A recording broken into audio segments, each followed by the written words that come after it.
Hey guys, welcome back to my channel. I hope you haven't forgotten about me. These last 2 weeks have been crazy busy, so I apologize for not getting any content out.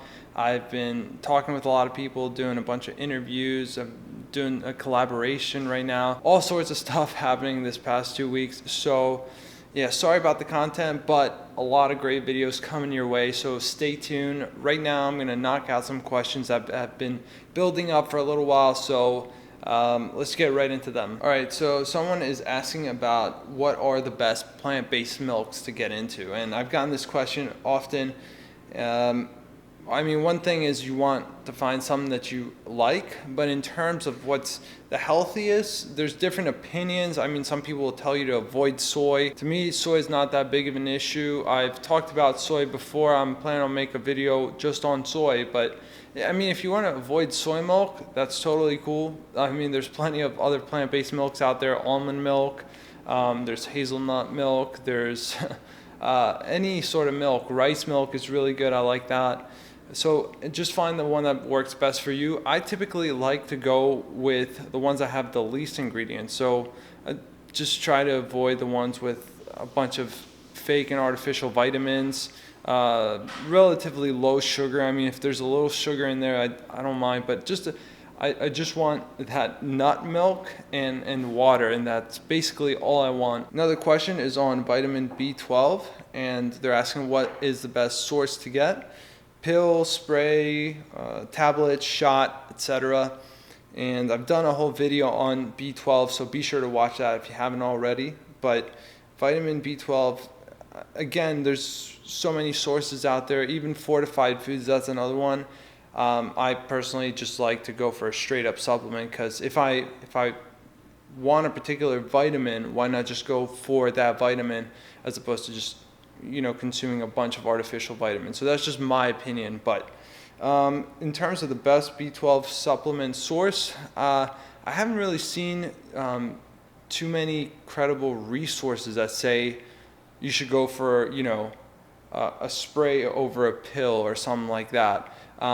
Some have been favoring shots. I have seen that, but there are plenty of vegan doctors out there who don't even recommend vitamin B12 shots. So I actually say just consume plant-based milk that has B12 in it, or take a tablet or whatnot. So find what works best for you. Personally, I like to use the Garden of Life supplement. So that's just my favorite. It's just this little spray you do under the tongue, and you can do that a couple times a week. One thing I will say though is it's more important to have a consistent vitamin B12 schedule where you're actually using the supplement as opposed to the actual source from where it's coming from. So just be sure you're doing it every single week, and after a year or so of being on a B12 regimen, just be sure to get your B12, just make sure you have your blood work checked for your vitamin B12 levels.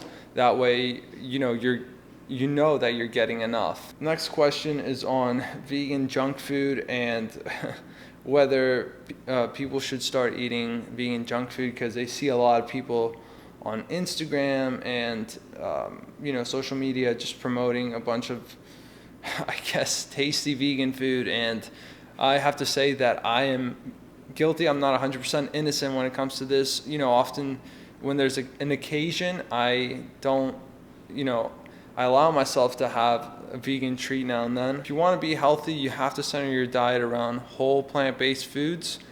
So you really want to keep all those processed foods, even though they're vegan, you want to keep them away, that are high in salt and fat and sugar, all that. You want to keep it away, because it's not that a little bit's going to kill you, but a little bit might get you hooked, and you're going to eat it the next day and the next day and the next day, and maybe then it might kill you.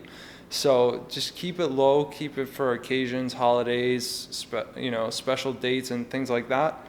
And you should be fine. That's what I personally like to do. Now, granted, I don't have a health issue that I'm dealing with. So if you are coming from a diabetic background, or you suffer from heart disease or any other type of issue, then I say just cut it out completely. Don't even don't even flirt with the idea of including any of those foods into your diet. Just keep it 100% whole food, plant-based, and don't look back. A couple more questions on cycling.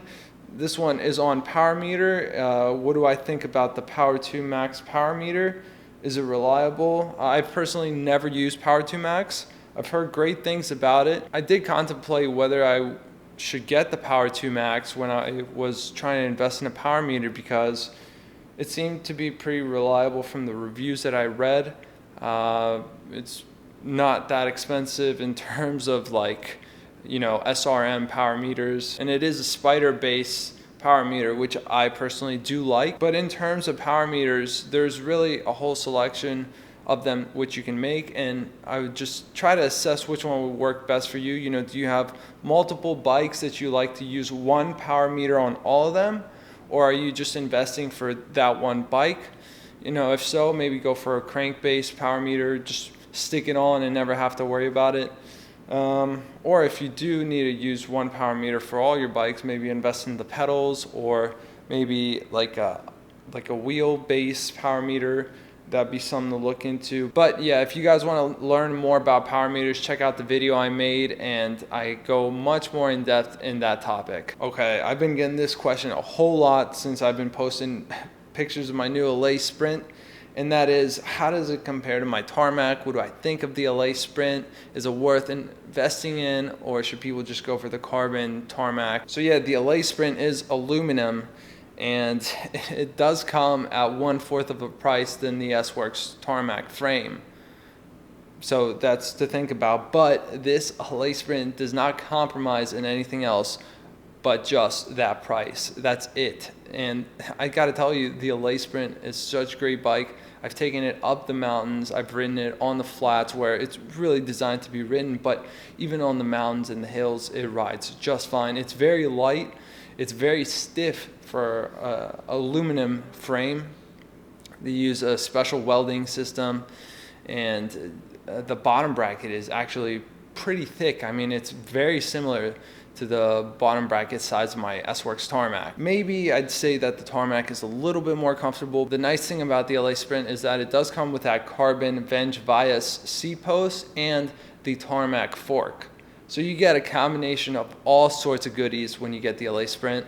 So if you're interested into getting a more aggressive, more competitive road bike, then I'd say go for the Allez Sprint. Give it a test ride before you buy it. My first competitive bike was the orange Tarmac, which was the Sport Edition, and it's their lowest range in the Tarmac series. And that came with 105, which was just fine, but compared to the Allez Sprint, which I've spec'd with Ultegra and some nice wheels, I mean, that thing rides way better than the carbon frame that I once had. But I am planning on doing way more videos and a whole review on the Allez Sprint, which seems like a lot of people are really interested in, so be sure to stay tuned for that. Anyway, that's all the questions I had for this video. Hope you guys found it useful, and like I said, stay tuned for more videos because they are coming. If you guys have any more suggestions for me that you guys want to, any topics that you guys want to see covered, be sure to post it in the comment section down below. Give this video a like, follow me on social media at Bananiac, send me your questions if you guys want me to answer them in the next Q&A. Thank you guys for watching, we'll see you in the next video.